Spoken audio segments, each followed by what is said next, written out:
I'm Kevin Fong, and I used to work at NASA with the shuttle's medical research team. For the last month of this last mission, I was granted unprecedented access to the shuttle program. It's a machine that's going to come alive very, very soon. I was with the astronauts as they went through their final weeks of training. I'm glad I'm wearing this, not that on this Yeah, evening. it's a little really warm. Bracing myself against the seat in front, dropping out of the sky like a stone here. And I found the unsung heroes who've worked on the shuttle since the beginning. After this is all gone, what's next for you? To go look for another job. And I met the man in charge of it all during one of the most extraordinary and emotional months in NASA's history. Today, this being Atlantis' last flight was really special for me. This was the first space shuttle I could be in. Before this era finally passes into history, I want to see what it takes to get this remarkable machine into orbit. And along the way, I want to talk to the men and women who've worked here at NASA as part of the shuttle program and understand what the last 3 decades has meant to them.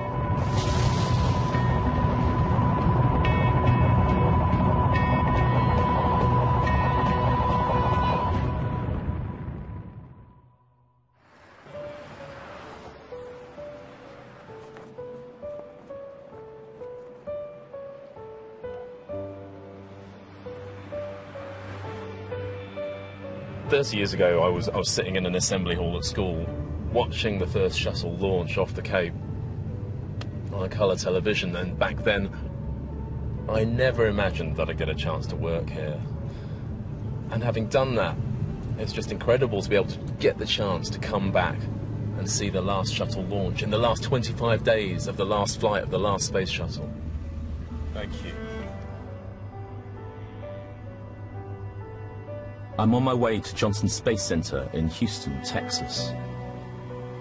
Johnson's home to the astronauts and their training ground, and it's where I used to work. You seem to be expecting me. And I want to say hello to some friends in my old department, the Shuttle Medical Research Team. Guys, this was your doing? Yeah, a little bit. How are you? How are you? Good to see you, Manish. Good to see you. Fine. How you doing? It's good to see you. Got your flag. Oh, yes.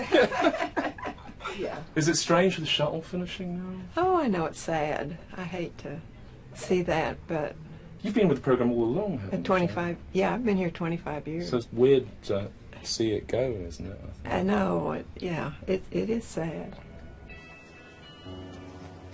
Today I've been invited to see the final shuttle crew and the mission control team being put through their paces.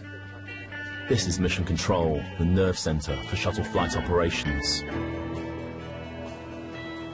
Commander Chris Ferguson is in charge of this final shuttle crew. They have a grueling day of simulations ahead of them. It's a full dress rehearsal for their worst nightmares. This is a high-fidelity, full-motion simulation. Everything is replicated, down to the last detail. To the crew and mission control, it will feel like the real thing. What you're seeing there is this little cabin, and on the inside, those black boxes are TVs facing into that cabin, showing them exactly the view that they're going to get, showing all of these launch scenarios, all of the emergency abort scenarios. They have a pretty good idea from being in that what it's going to be like if things go wrong on the day.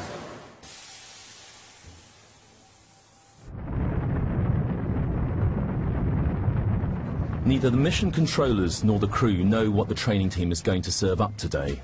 Navigating through those simulated emergencies is going to be quite a feat. Liftoff confirmed. Copy, liftoff. Roll program, Houston. Guidance is correct. Roger, roll, Atlantis.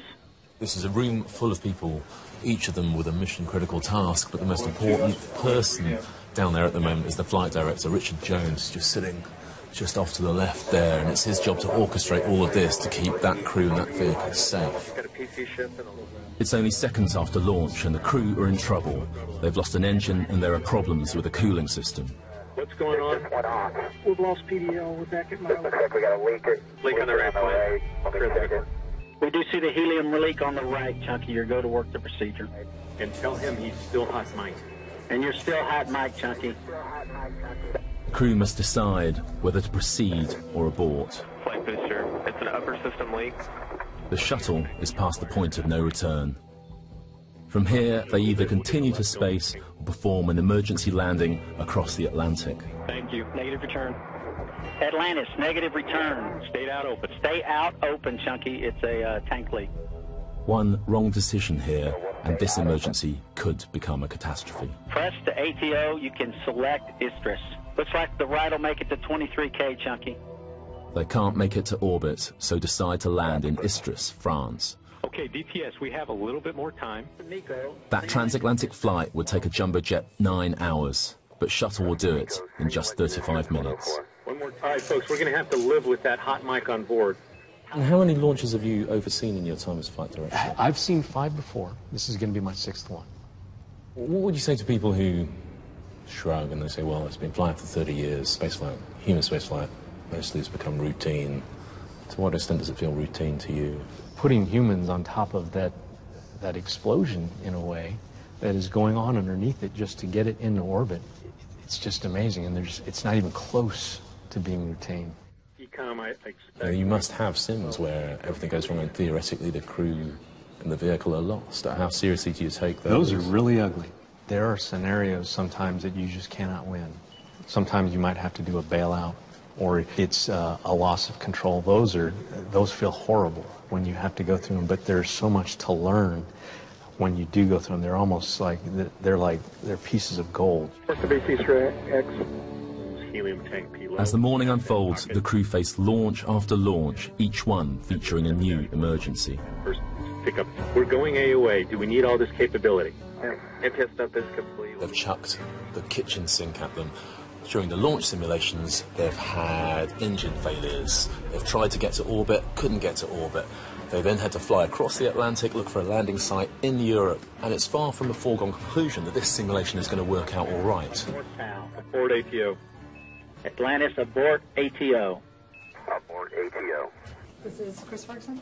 Chris, hey, Kevin. Hi, sorry to jump you after a long day in front of After 4 hours in the sim, I get to meet Commander Chris Ferguson. He only found out in January this year that the mission he was preparing for would be the shuttle's last. So, 24 days now before you go, have you managed to believe that you're actually going to be commanding the last flight yet? I haven't counted the 24 days, but it's that close, huh? It's that close. Yeah, they're coming by, and they're clicking off pretty quickly now. You know, I think I speak on behalf of my crew. We're extraordinarily honored, and we're going to make everyone in America very proud of the 30 years of successful space shuttle. Of course, the last landing is going to be kind of, I guess, historical. We want to make sure we recognize the right people at the right time when it's all over. Have you imagined that moment? Wheel stop on. It's going to be hard to capture 30 years of tremendous shuttle operation in a sentence or two when it's all said and done. We'll try to say something that's fitting. Have you thought about what those words are going to be? I have, but I can't let you know now. Oh, come on. No, I can't.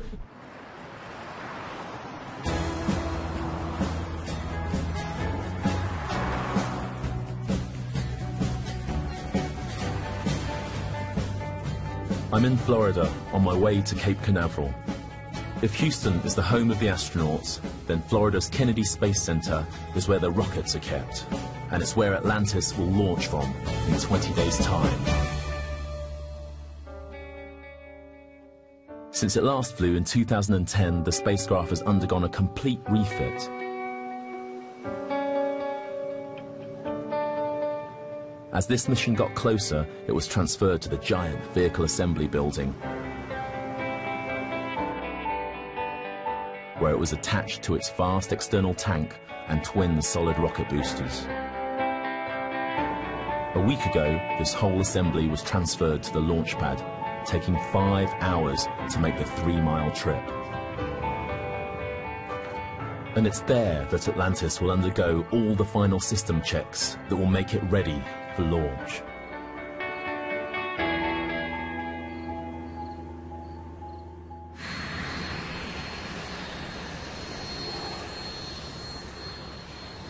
Normally, it's impossible to get up close to a shuttle on the launch pad. But today, an astronaut friend from my NASA days is visiting Atlantis. That's a much better way to come to Florida. Dan Tanney has a vital role on the ground for this mission. He's part of the Capcom team. He'll be in mission control, providing the vital communications link with the astronauts in space. Hey, Dan. Greeting, crew. Nice ride. Dan has launched on 2 shuttle missions. He knows this journey well. For this final flight, NASA has chosen Pad 39A, the same launch pad that sent Armstrong and his crew to the moon in 1969. So on launch morning, you get out of the Astrovan and, you know, you stand here and you think, it's unbelievable that humans could put something so complicated together, and what an incredible privilege it is, not only to stand there, but hopefully in about 4 or 5 hours I'm going to be circling the Earth at 17,000 miles an hour. It's really awesome. You look up at the vehicle and steam is coming from it. There's some creaking. There are motors that you hadn't heard before.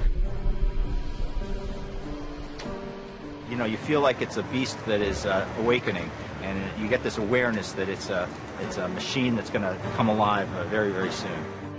At the base of the launch platform, a Glimpse shuttle sleeping in its protective metal cocoon. This is the tail of Yeah, this is the tail. of the Rudder. space shuttle. Yeah, here's the rudder and the tail structure. Those tiles, I mean, they're close enough to touch, but you don't touch them. Oh, no, you don't touch anything out here, yeah. We don't touch flight hardware unless it's a requirement.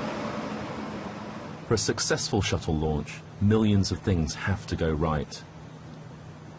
If they don't, the results could be catastrophic.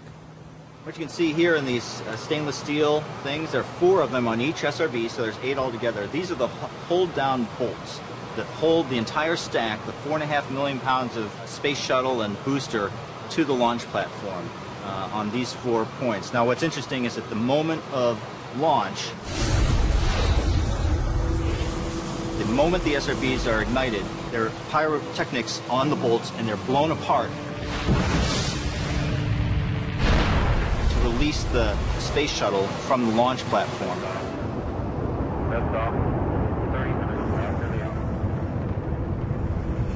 And that's just another component that has to work. Has to work 100%. If one of those bolts were to fail, it would be a catastrophic failure. You cannot turn off the solid rocket boosters, so it's a must-work function.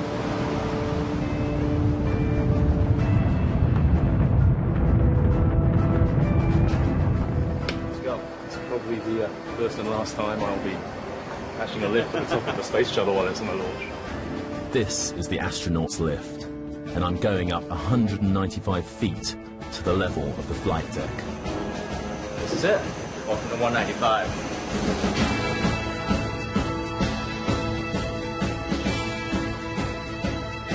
It's where every shuttle crew has entered their vehicle on launch day, and it's a highly restricted area. So Kevin, this is it. Once you're ready, and you have to be ready, they'll wave you in, and you make the walk out. That's to the white room. You get ready, and then you climb in from the white room through the hatch into the shuttle, get strapped in. So Kev, here's a piece of technology that passed us by for the first couple times we were up here, but then somebody clued us in, and they go, you know, that phone up on the 195 works. It's a functional phone.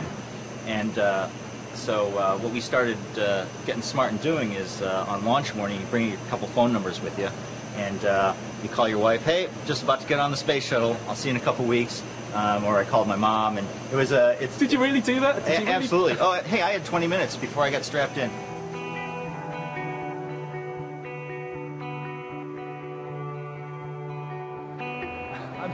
It is just beautiful up here, and you're 200 feet in the air, off the coast, you know, some sunshine, breeze in your hair, and you're parked next to a hydrogen bomb. And if you're the crew, you're just about to get into a machine for the next few days, if not few months, and leave the Earth at 17,000 miles an hour.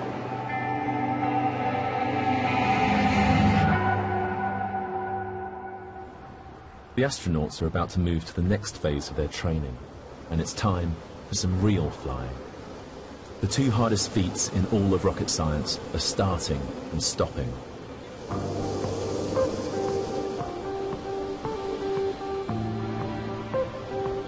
Commander Chris Ferguson and Atlantis pilot Doug Hurley are about to practice landings in a specially adapted jet that behaves exactly like a returning shuttle.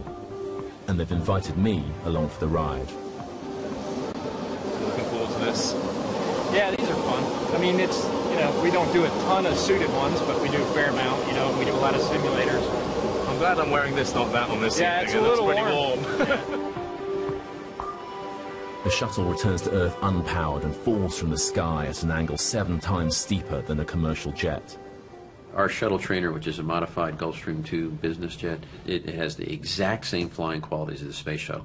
Of course, in order to get the flying qualities of a space shuttle, you need to employ drastic techniques, like you need to deploy the landing gear at 30,000 feet, and the engines are actually working to push the shuttle training airplane backwards. It's a tremendous rate of descent. I still remember my first experience. It was 30,000 feet. I looked down at the runway. There's a tiny little strip right under my left arm, and I said, there is no way we are going to possibly land on that thing. And he says, okay, you ready? I'm going to show you. And, you know, it's amazing. You come downhill really fast, and but it works. And the space shuttle's the same way. So I'm about to get on this aircraft. Chris Ferguson, commander of STS-135, is going to take it up to 20,000 odd feet, put those engines into reverse, stick it in a 20-degree down dive, get about 10 feet off the runway as far as I can tell, pull up, go round, do that 10 times. It's going to be interesting.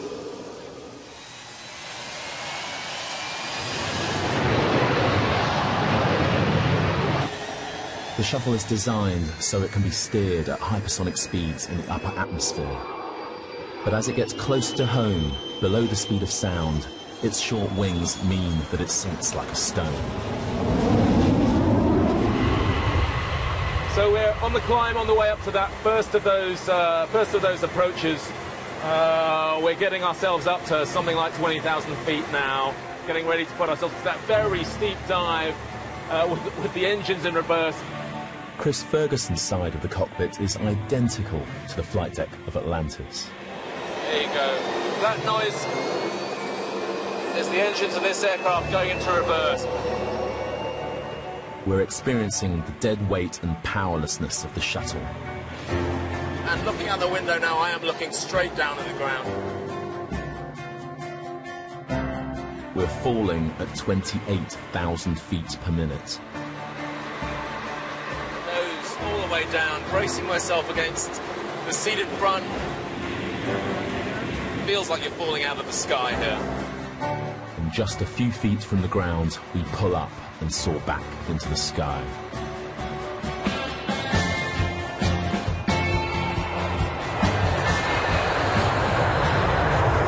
That's just amazing. It's just amazing.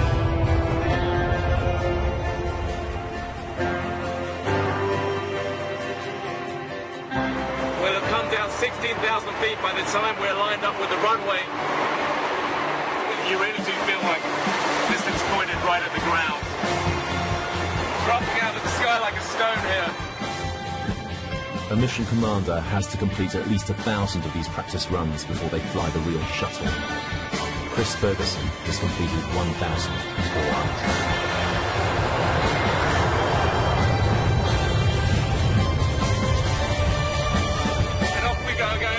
It's just an incredible ride. It's just amazing.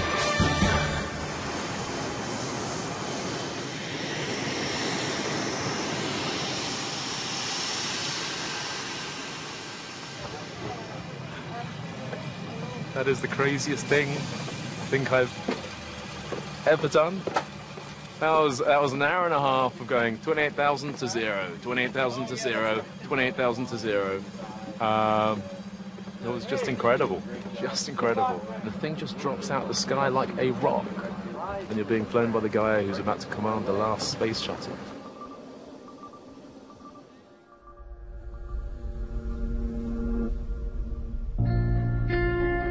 During its mission, there are many phases when the shuttle is under extreme stress.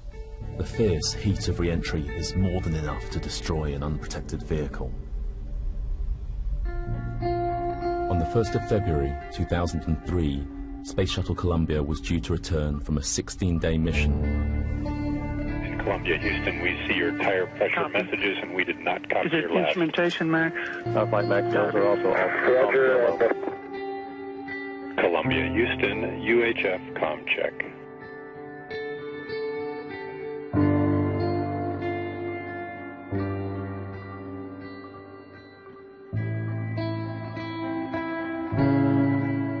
In the skies above Texas, Columbia broke up as she hit the upper atmosphere. Her insulating shield had been damaged on takeoff, and she could not survive the heat of re-entry. All 7 crew members were lost.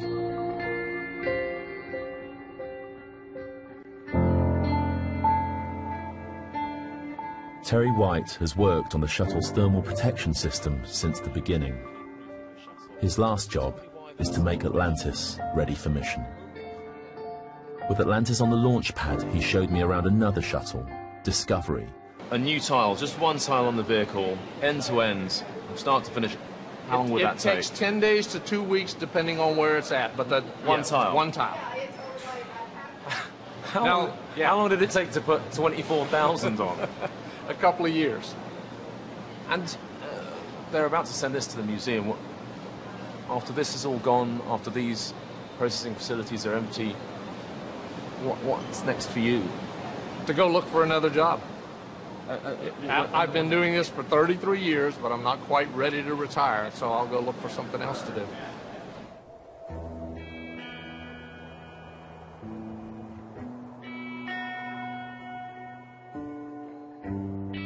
The last 3 decades have seen an extraordinary team of specialists like Terry come together, each an authority in their own field, each one dedicated to a particular system needed to make the shuttle what it is.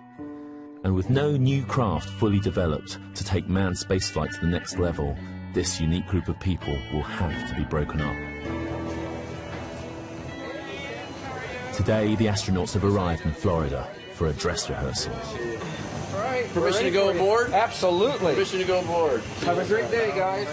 It's the first time they'll enter the shuttle on the pad. Come in, boss. How you doing? Great, man. You look marvelous. Waiting for them is another specialist team, the closeout crew, who make sure that the astronauts are fully equipped and ready for launch. These guys have obsessive attention to detail as a job requirement. They must check every last aspect of the astronauts' equipment, powering their flight suits and strapping them into the vehicle. You are literally the last people on Earth the crew see before they go. We connect with them when they come in there, and we make it a point to connect with them because we want to make them comfortable.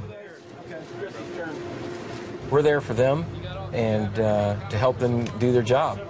All right, I'm going in. She's going in. Look out. Chick coming aboard. We've got to know several over the years, and I've got to be real good friends with a lot of them. We want to do it, you know, but we're not going to get the shot, you know. So when we see them do it, we love it, you know, and we connect with all of them the best we can. One of my biggest jobs that I'm going to have on launch day is accounting for him to make sure he's not in there when I close the hatch. Because he would go and fly on it, you know, as we all would. We would love to. That's my main job, my main checklist. And then the last thing we do is we look at the commander in the window, and he's usually laying there, and he gives us thumbs up, he or she. And we like that part. We get to wave to him, and then we go down the elevator, and we go over here in this field, and we wait. We have to close and lock the hatch. And this is the tool that you use to do that. And this is the key to the space shuttle. This is the key to the space shuttle. This is called the locking T tool. And turn it 450 degrees, and then you lock it right there from the outside, and you push these tabs and remove it. How many of these do you have? 18. Always good to have spare keys for the space shuttle, I should Yes. imagine. I just quite like this remove before flight label. You don't want to take off with the key still in the tool. No.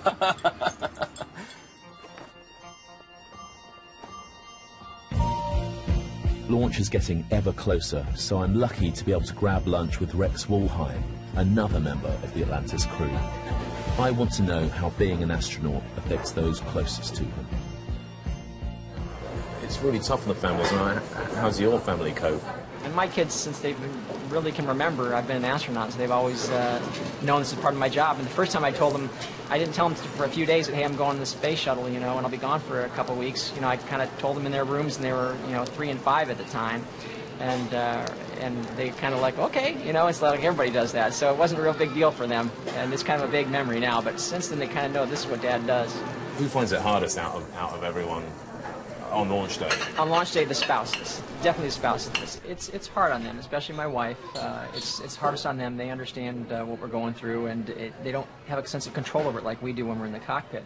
Did you know her when you got selected, or did you meet her? Yes, when I was first dating her, I told her I was applying to be an astronaut, and being the type who tends to worry a little more than others, it was really kind of funny that she ended up being married to someone who's an astronaut. So, will she be glad when you finally stop flying? Yes, I think when I'm done doing the flying in space stuff, she'll be very happy about that.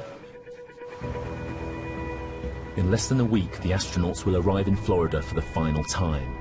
They'll go into quarantine in dedicated, if somewhat Spartan, crew quarters, where every astronaut since Apollo has spent their last days on Earth. Cameras are rarely allowed here, but before the crew of Atlantis arrive, my friend Dan Tanney gives me a guided tour. This is really our home away from home down here. It's awesome. When you come down, fly T-38 in, the crew will, and then you make the drive over here, and just make this walk, and once you get in the elevator, you think, oh, this is unbelievable. This is a real thing. Dan introduces me to Gloria and Dolores, two of the most important people to the astronauts in isolation. All right, so first of all, these are the folks that keep us happy down here, and you want happy crew because they provide the food. One of the things that we do in the kitchen is to try to make everything as homemade as we possibly can. And everything that we feed them and put on weight, they put on weight, they lose up in space. Well, we try to. One of the things that, you know, I didn't know, about a week before launch, there was a sheet that came around and says, what kind of sandwich do you want, you know, on orbit? And I went, sandwich? What? Yeah. And I don't know, ham and cheese, I guess. And so the morning of launch, these folks make sandwiches for the crew, pack them away in a bag, and they're on the shuttle with us, under the seat. You tie it to the seat so that it doesn't float away. And then as soon as you get into orbit, take off your suit, you can have a sandwich. And I didn't know that, so it's... And you also ham and cheese. Mine was ham and cheese. And the biggest majority of them, peanut butter and jelly. Yeah. It's a sin to say that. The quarters are set up especially for each new crew. I meet manager Judy Cooper in the astronaut common room. Judy has been here since the beginning, looking after astronauts and their families in the run-up to launch. I've been here since STS-1. I came on board in 1979, and it was the most exciting thing that you could ever imagine. Everybody you ran into, every engineer, every tech, every astronaut, it didn't matter where they worked, they would have done it for free. That's how cool it was. I mean, you're working on the space shuttle. What else could be better than that? I asked Judy about the toughest times she's faced here, and she spoke about the first shuttle accident, Challenger, in 1986. I was up on the LCC roof watching it. The families were there. And I remember looking up, and somehow you know, you don't know the minute you realize it, because I think you kind of go into shock. And liftoff of the 25th Space Shuttle mission, and it has cleared the tower. Challenger exploded 73 seconds into flight in the skies above Florida. Challenger, go and throttle up.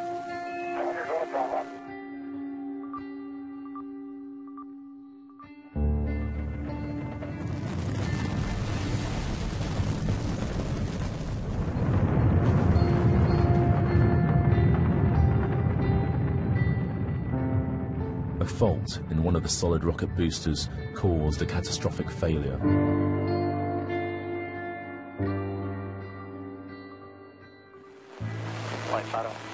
RSO reports vehicle exploded. Copy. All 7 crew members, including NASA's first civilian astronaut, were lost.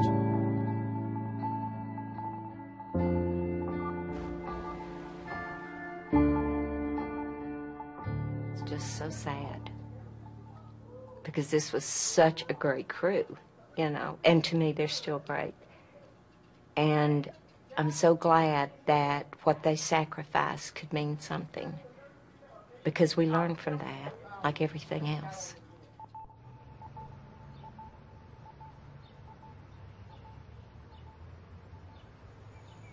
You're never, ever going to make human space exploration completely safe. It's always going to be like this. This is a memorial to all of the NASA astronauts who've died either while training or on mission. And look at that monument. There is plenty of space for more names. It will always be like this. Exploration will always be risk. And without risk, there is no progress.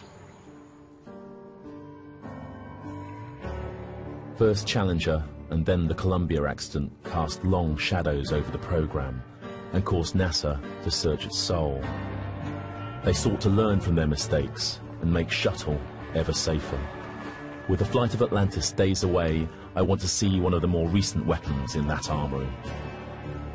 Kenny, this is your office here. This is it. If you will, let's open this up. We'll just undo those snaps and we'll show the cameras. Kenny Allen is a specialist cameraman. We can uncover. On launch day, he'll be one of the closest human beings to Atlantis. This is our camera tracking mount.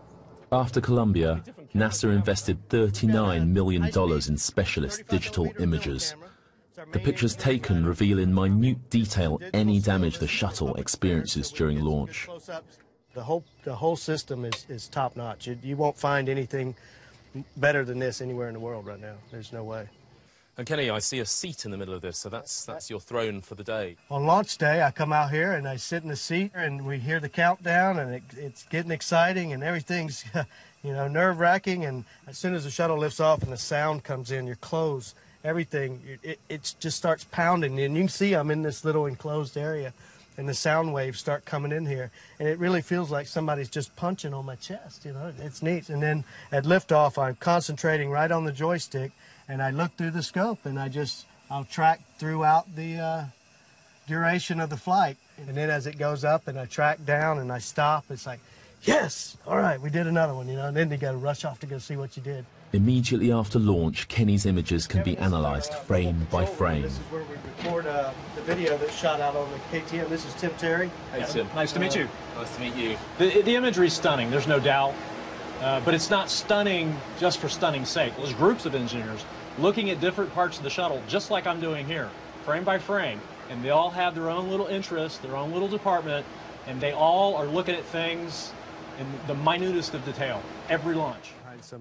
If the shuttle's tiles were found to be severely damaged, NASA could make a call whether to undertake repairs in space or offload the crew to the International Space Station and abandon the shuttle.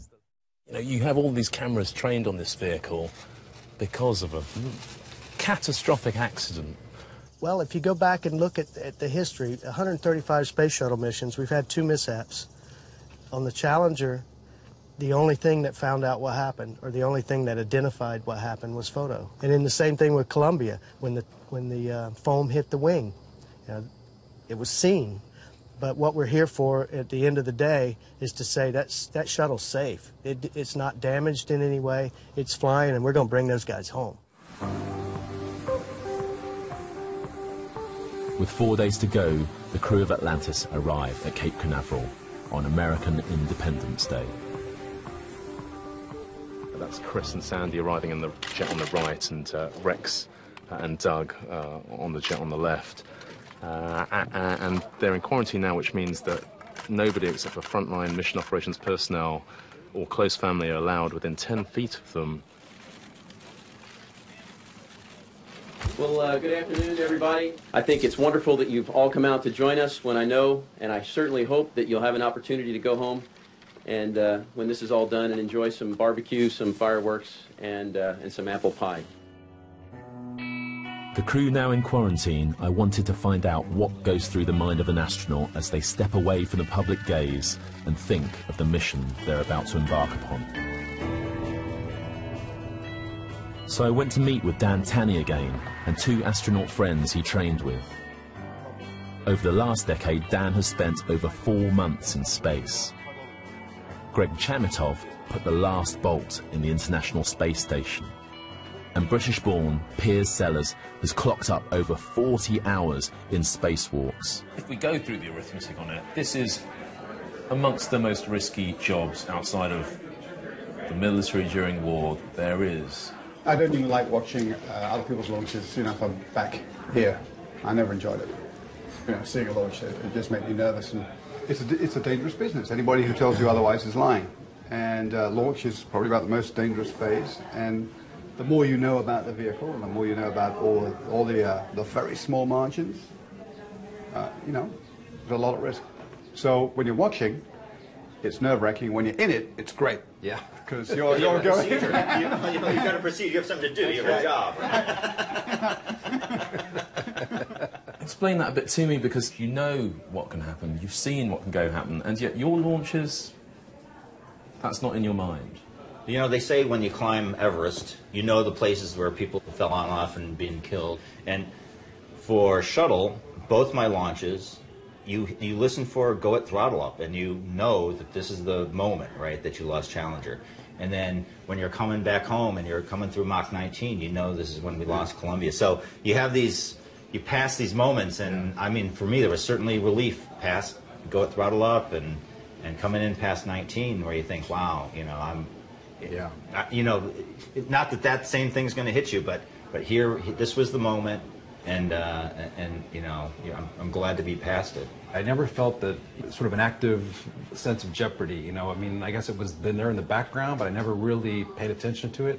And then coming down on the shuttle, and it wasn't until I got, you know, we touched down, and all of a sudden I just felt this relief, you know, that must have been collected for months about, I'm really home. I'm really going to be back. I'm really going to see my family again. It's really over. It's, you know, really got back down safely. This is the question that, you know, everybody outside the fence is always going to ask. 30 years of shuttle, 135 flights. Why did you do it? Why did we do it? It's raised our ability to do things in space from a very rudimentary level to an extremely ambitious level. And now look what we do. I mean, we have pretty much building sites up there with these gigantic arms flying around doing things. So it's raised the level of technology and engineering enormously for 30 years, so that when we do get around to doing something further out, we'll have a big repository of knowledge and experience to build on. The world's news crews are gearing up for launch day. The astronauts and the hardware are nearing their state of readiness. But there's one thing that's still out of NASA's control. So worrying news, 48 hours to launch, and I've just heard there's a 60% chance that the thing won't launch because of the weather conditions. After all that engineering, all that technology, it comes down to clouds and rain. I'm just going to find out what's happening. Kathy Winters is NASA's chief weather officer.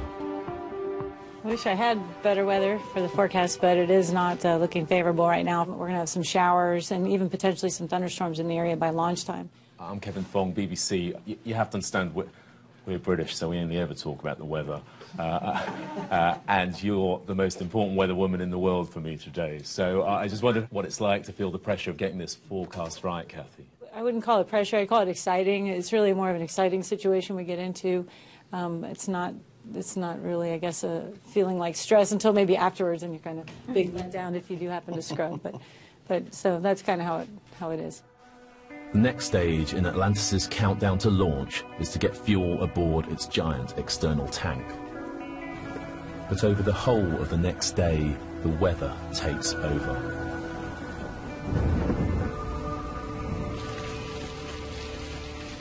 You don't need to be a rocket scientist to realise that having lightning coming down when you're filling a vehicle with thousands and thousands of tons, here we go, of liquid hydrogen, liquid oxygen, is a dangerous thing. At the moment, they're trying to get the rotating service structure back away from the vehicle so they can get access to it, to get the fuel on board, but they need to have no lightning and better weather than this. And if that process slips by more than 4 or 5 hours, they're going to have to rethink the whole thing, possibly going to have to scrub. It's a bit crazy in here today, Jeff. Absolutely. Atlantis' mission is to rendezvous with the International Space Station. But to do that, she has to launch at just the right time. I'm seeing lightning, I'm hearing thunder. Do you really think there's any chance you're getting off the ground tomorrow?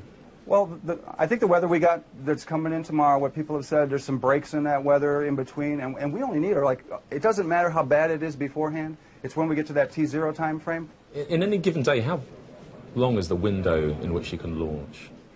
Normally it's about 10 minutes long. It's designed to be 10 minutes long. When you're trying to hit an object going 17,000 miles an hour, the ability for you to get to that point in space at the same time they are, starting from 0, is really a challenge. So you have to shoot at just the right spot, at just the right angle, so you have enough of propellant and enough capability on board to be able to steer that vehicle to meet the station at the right time, because otherwise you're not going to hit it.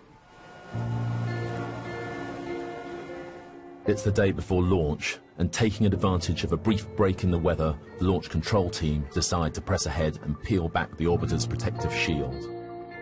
She's now ready for fueling, and I get my first proper look at Atlantis. If the weather holds, Atlantis will be fueled overnight, ready for launch tomorrow.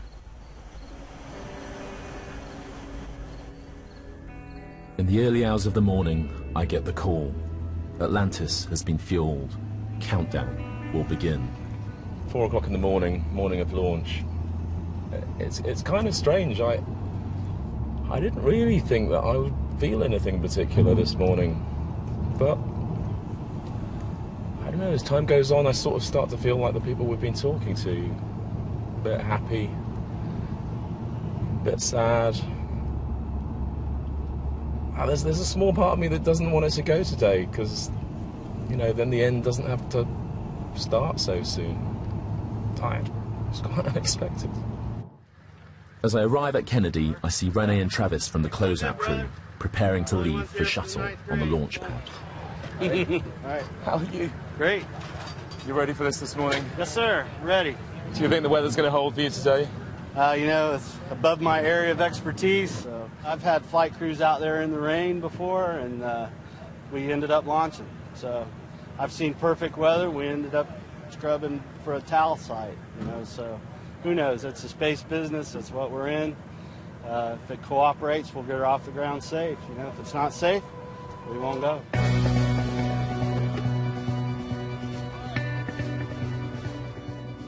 As dawn breaks, the odds of a successful launch have fallen to 30%. The launch window opens at 11:21 a.m. If the weather forecast for that time isn't good, Countdown will be scrubbed. But that hasn't stopped the public turning out in force. Final history here, Magic 107.7 with the space shuttle launch. Traffic is backing up pretty much as we expected.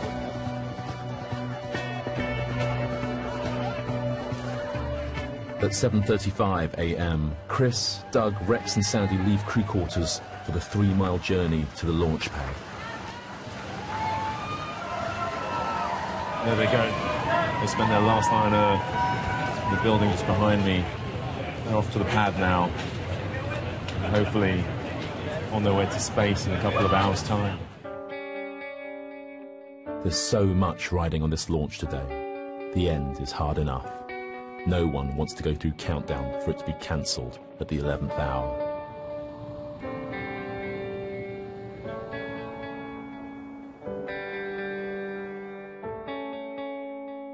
Up on level 195, Renee and Travis are there to meet the astronauts and prepare them for flight.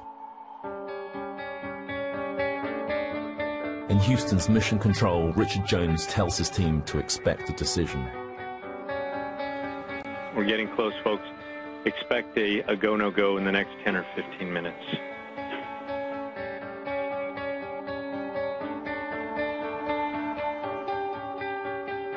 At the 1-mile mark, Kenny is primed and ready.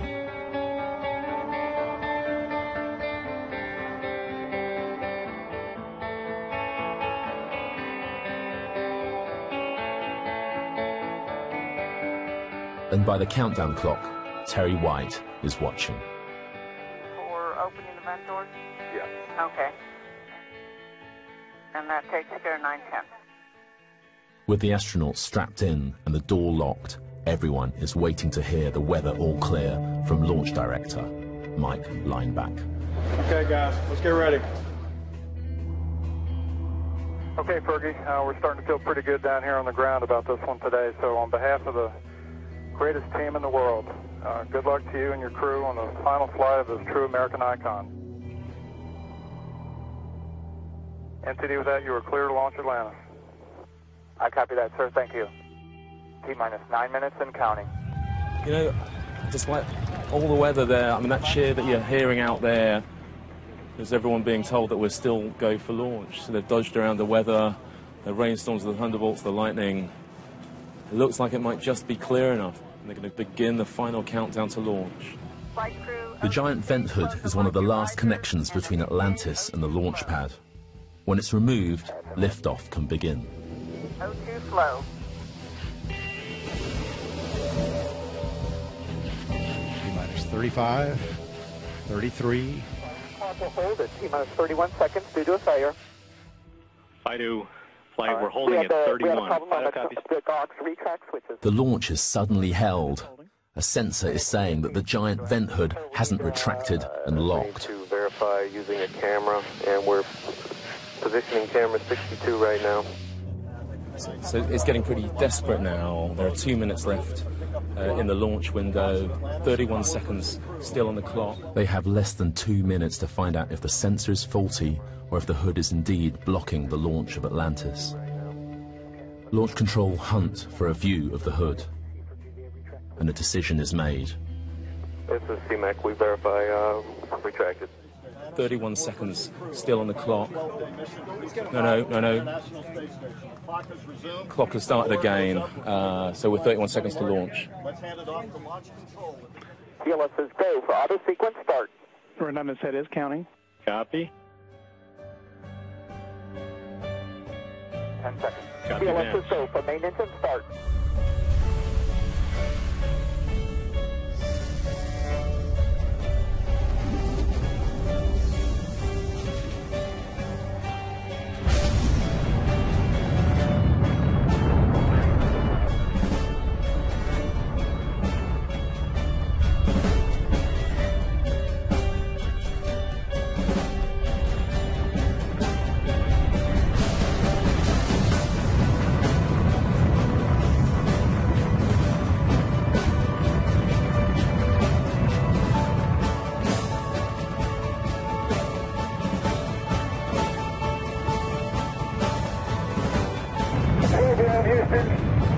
Roger, roll, Atlantis.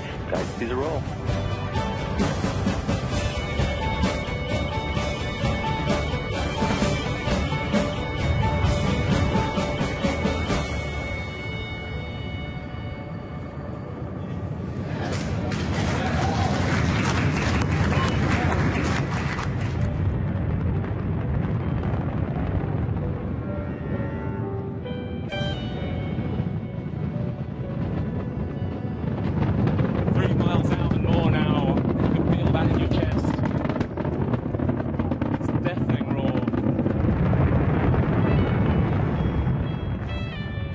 Atlantis, go at throttle up, no action, DPDT. Go with throttle up, no action on DPDT. Single engine, Zaragoza, 104. 2 minutes after launch, the solid rocket boosters detach and fall back to the sea.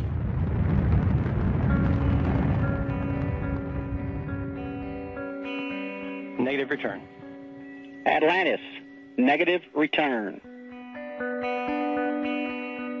Miko confirmed. Copy, Miko. Now standing by for external tank separation. As she pushes through the Earth's upper atmosphere, Atlantis detaches from its external tank. Chris, Doug, Sandy and Rex are in orbit.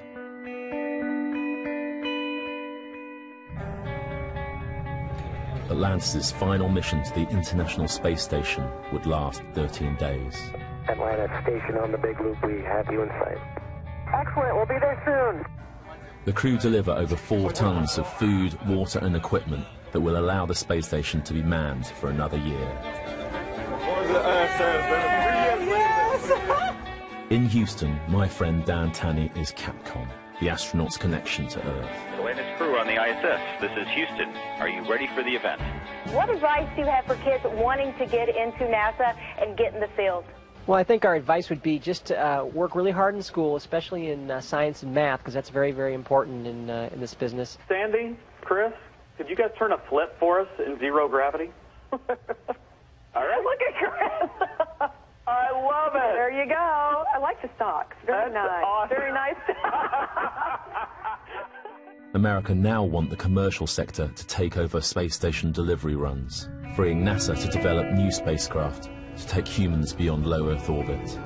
Until then, astronauts traveling to the space station will go on Russian vehicles. NASA's Vehicle Assembly Building is one of the largest structures in the world, but it now lies empty, and with no immediate successor to Shuttle, it's uncertain what will fill this void. It's sort of eerie being here. This place, ordinarily between missions, would have been a flurry of activity while they processed the vehicle, but it's empty now. And all of this huge, beautiful, specifically engineered infrastructure is never going to be used to build a shuttle again. After 8 days aboard the space station, Atlantis and her crew prepare to leave. They still have to face the challenge of re-entry and landing. We're glad to be headed home, and we're happy to serve with you. We'll see you then. Fergie, thanks a million. We'll see you back home. Take care. Have a safe flight. It's 5:45 a.m., Kennedy Space Center, and Atlantis is on her way. Chris Ferguson has to wrestle with 100 tons of unpowered shuttle.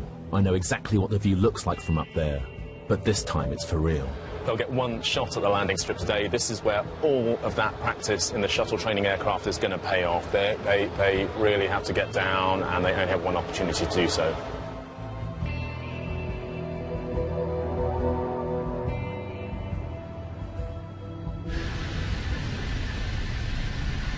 Landing gear down and locked.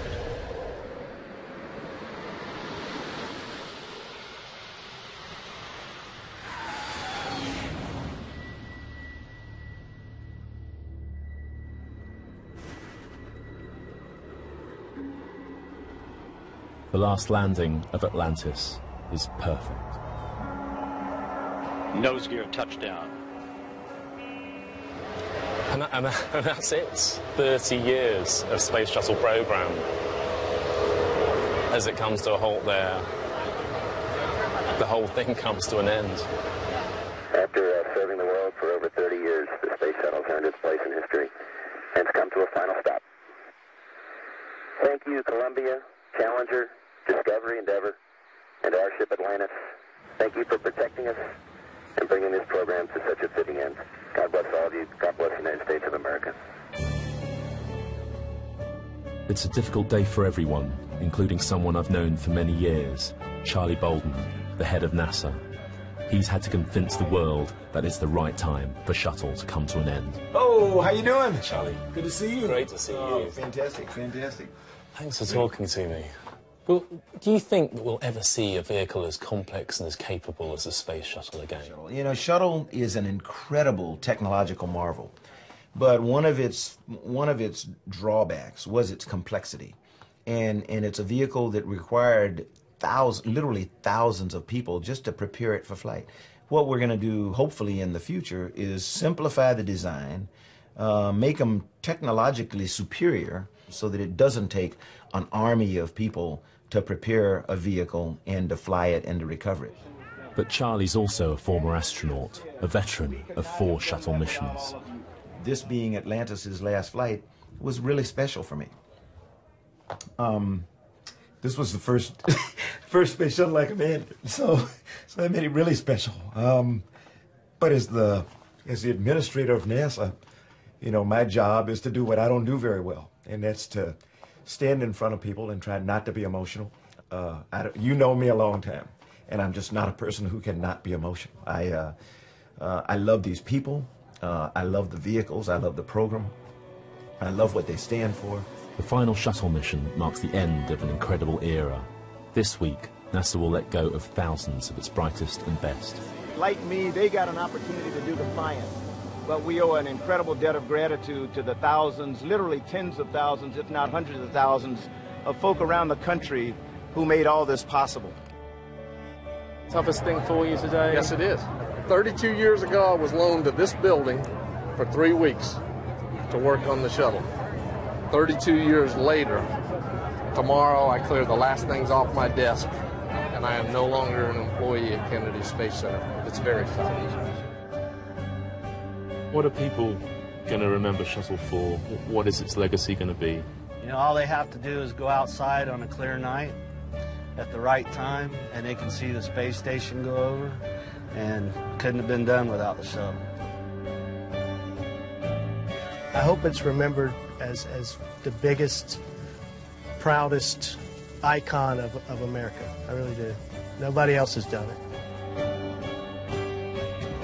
I want to think that what we have done here, what we have accomplished, will lead to something equally as great. And I choose to look at it that way.